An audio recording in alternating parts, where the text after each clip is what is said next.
Tôi chốt trúng phải nói lía Chết rồi.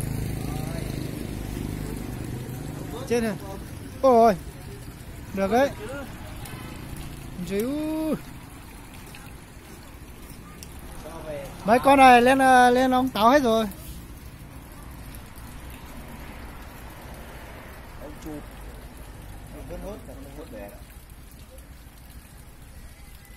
Đấy thiếu đàng mà cho lên ao vào mấy tháng này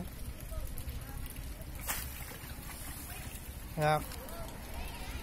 Thế nó ấy hết, chạy hết. Hé vượt đấy, vớt bọn trên chứ. hé vượt thôi.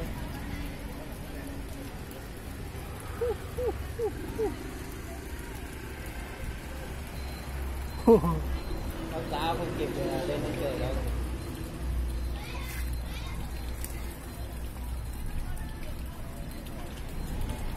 Hai nhỉ, vác đơn giản đấy, con này to ấy.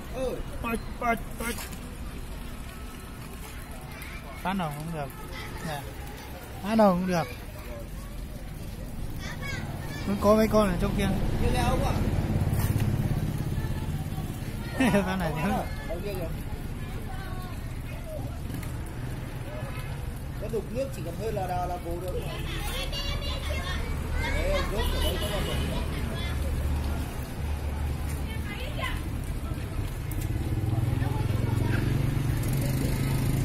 To này. Đây mới con to.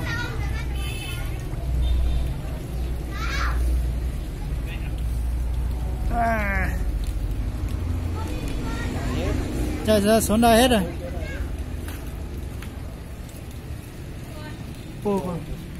Con kia con ở đây à?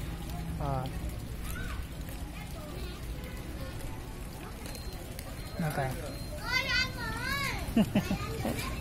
Trời, cá này là cá ấy rồi. Chưa, cá ông táo đó chưa kịp lên rồi.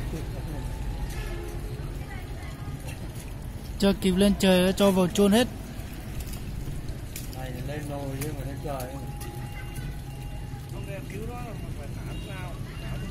Bể. À. Thế là cứu rỗi linh hồn rồi.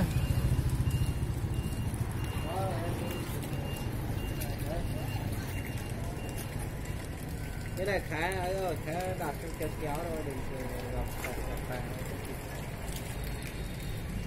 Hay phết nhỉ.